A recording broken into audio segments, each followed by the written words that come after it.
André Dussolier, donc, qui fait la voix de l'accueil, c'est un petit peu pour se placer, c'est vrai, dans l'affiliation des Sons Lumière de Malraux, Mauroy, Cocteau. Une grande voix qui accueille le spectateur le soir pour le poser et replacer un petit peu, c'est vrai, le monument dans son contexte à la fois dans Paris et dans l'histoire de France.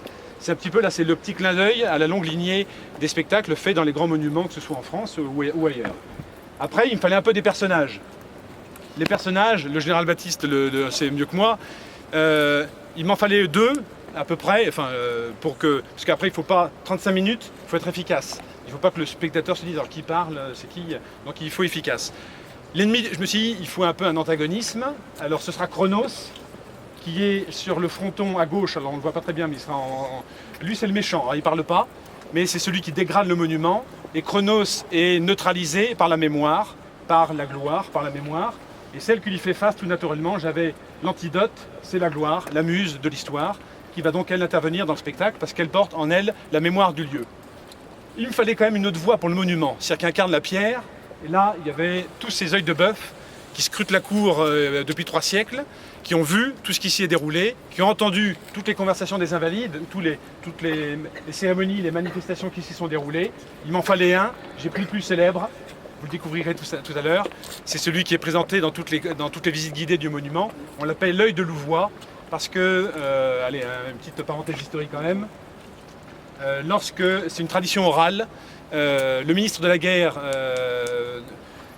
qui a surveillé les travaux, c'était donc Louvois, il était particulièrement présent, plus que Tatillon, voire il est très présent sur le chantier, et le petit clin d'œil pour montrer cette attention,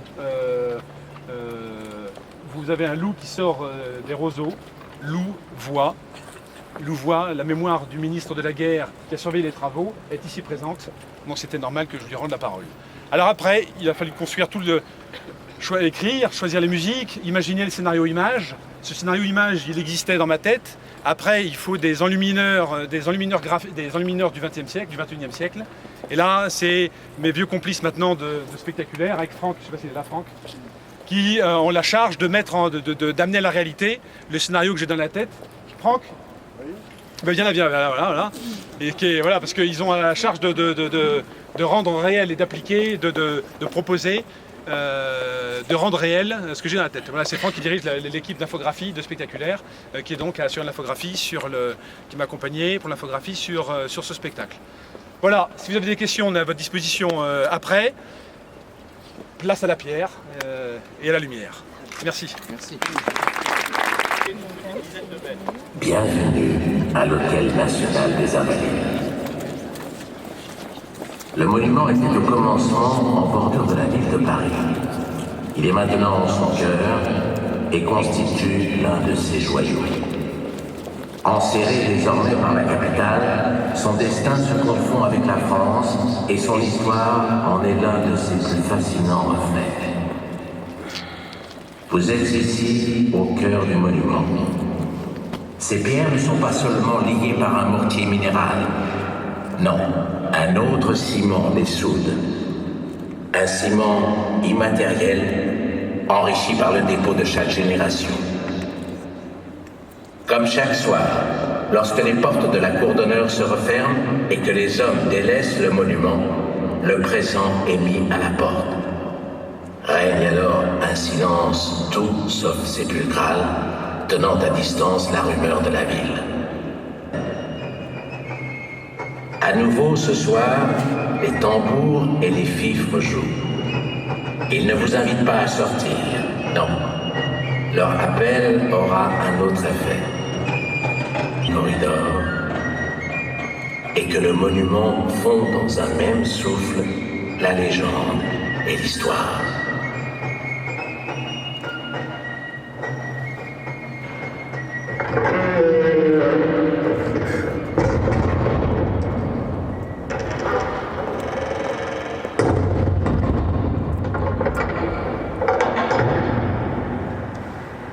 Un ministre auquel aucun détail n'échappait. Un loup attentif et sans pitié, dont la mémoire utilise désormais mes yeux de pierre pour continuer sa tâche et scruter cette cour. Pour l'histoire, désormais, je suis l'œil de Louvois. Même si je ne suis 60 petites ouvertures et ovale pratiqué dans le toit d'un bâtiment afin d'apporter la lumière aux combles et greniers. Voilà notre rôle.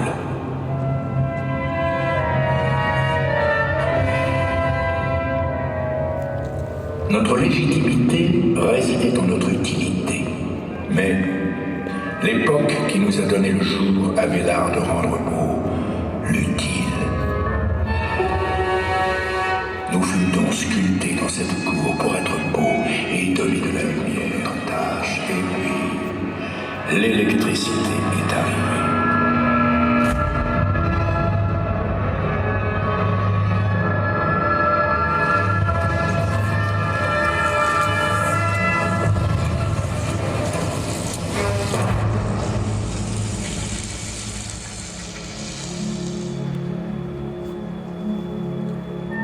L'utilité perdue, seule, nous restait la beauté, en apparence, car l'histoire nous avait confié une autre tâche. Depuis 3 siècles, nous regardons la cour. Nous sommes les yeux et les oreilles des invalides. Nos yeux grillagés ouvrent sur les greniers de face à moi. 3 géants montent la garde. Géants ils sont, serviteurs ils demeurent de cette France qui leur a survécu, qu'ils servent encore par-delà les rivages de la mort, escortés par une armée d'ombre. La renommée de leur destin est telle qu'elle brille au firmament de l'histoire, empêchant toute éclipse et toute obscurité d'envahir ces lieux.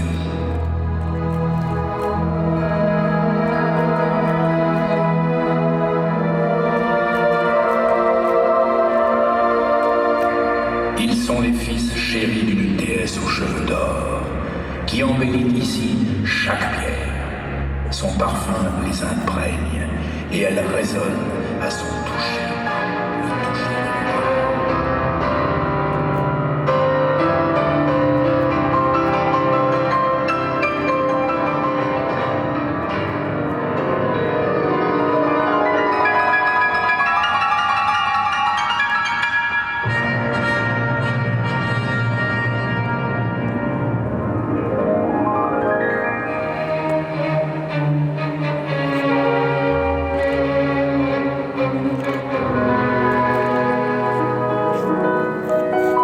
Dans une pause alanguie, s'opposant à Saturne, trône la muse, gardienne des invalides. Ce n'est pas moi qui l'ai vaincu. 3 titans l'ont fait, qui de ce haut lieu sont les Cerbères. C'est votre couronne qui orne leur front de gloire. L'éclat de ma couronne est fragile. Il tient à chaque génération de le maintenir. Poursuivant la grandeur, il voulait donner à la France, son pays, un rayonnement inégalé.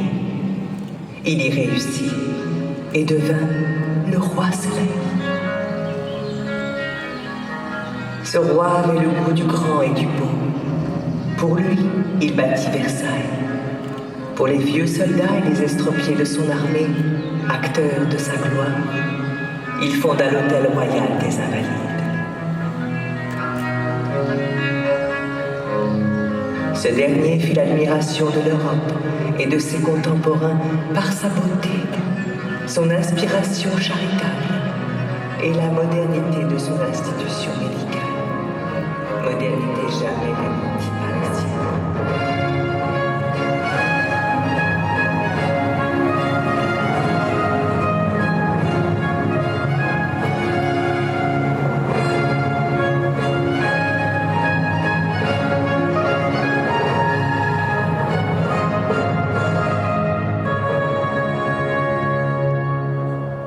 Les fondements symboliques étaient posés.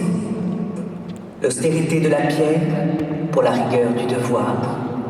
L'or du dôme pour la grandeur du service et du don suprême. La première vague, sous la forme d'une foule immense, emporta les 20 000 fusils conservés dans les caves de l'hôtel avant de se rendre à la Bastille.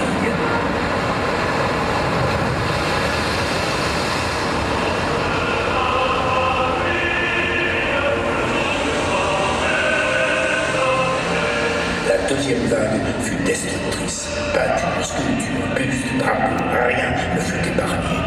Les chef-d'œuvre du grand siècle, prestige de la monarchie, furent saccagés.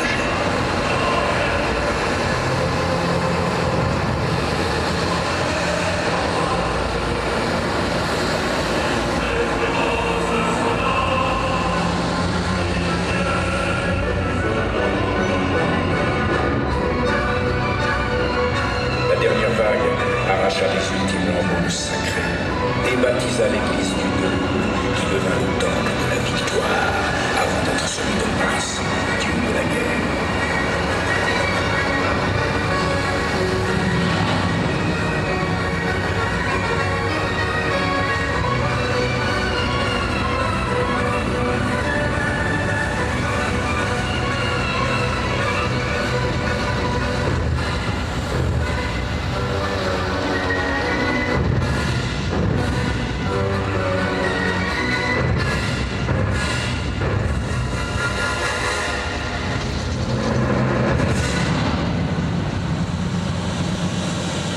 Lorsque la vague de la Révolution entama son reflux, elle laissa sur le rivage du pouvoir une statue de légende.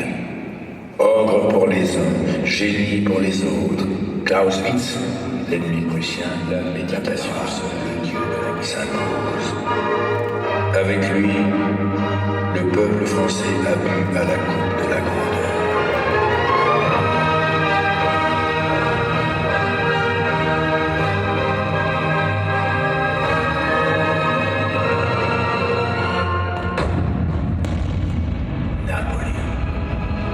J'ai entendu les soldats marqués dans leur chair acclamer son nom à la lutte des victoires.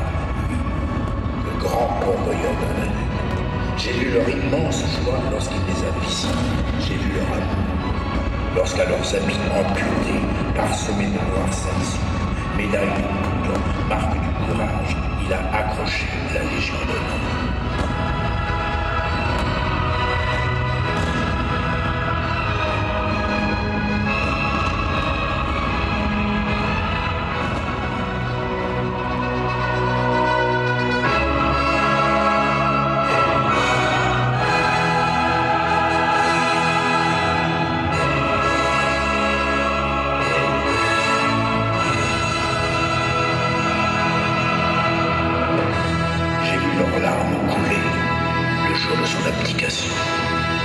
J'ai entendu leur silencieuse plainte le jour de son ultime retour d'exil. Il est là, le petit caporal, l'empereur, à 2 pas de son tombeau.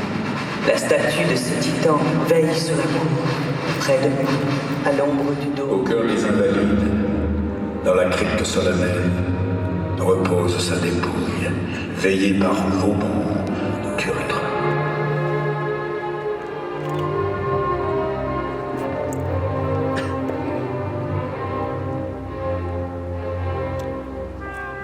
Sous le majestueux dôme, les visiteurs sont...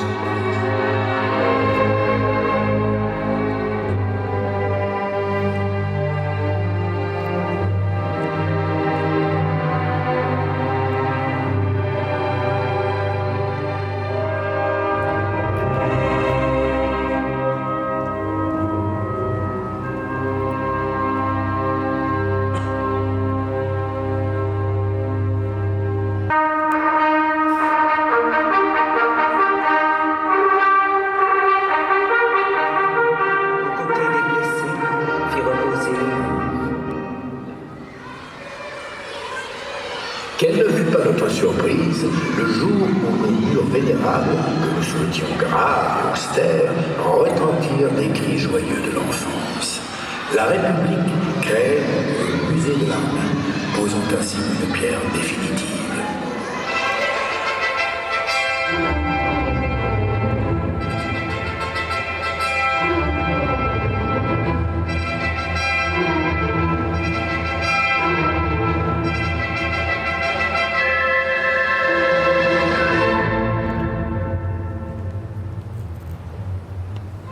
En caressant du regard l'armure de François Ier, l'épée d'Henri IV, les enfants pouvaient rêver de Marignan et de panache blanc. En admirant les épées et parfois leurs devises gravées, ils pouvaient se croire chevaliers.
En 1915, l'auteur de la Marseillaise rejoignait le caveau des gouverneurs.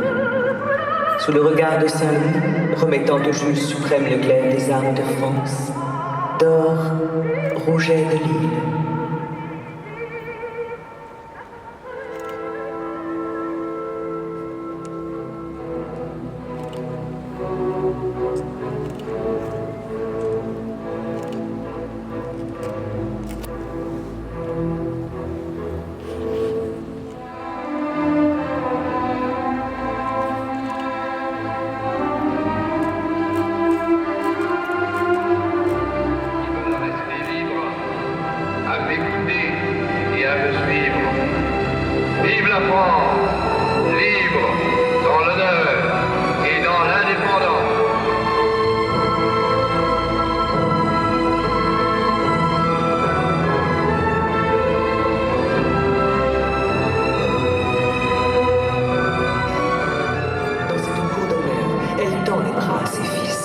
Mort pour elle, en son nom, sur tous les théâtres d'opération.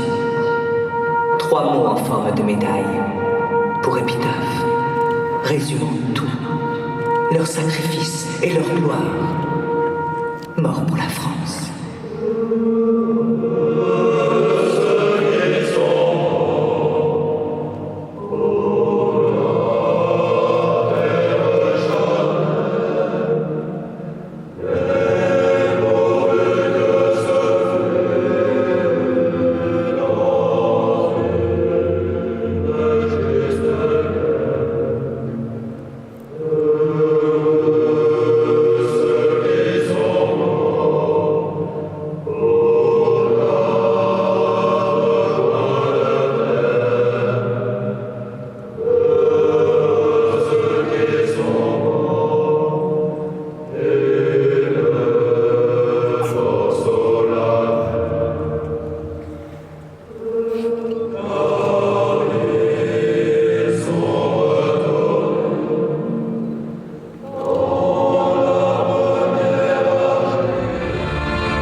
Alors, c'est vraiment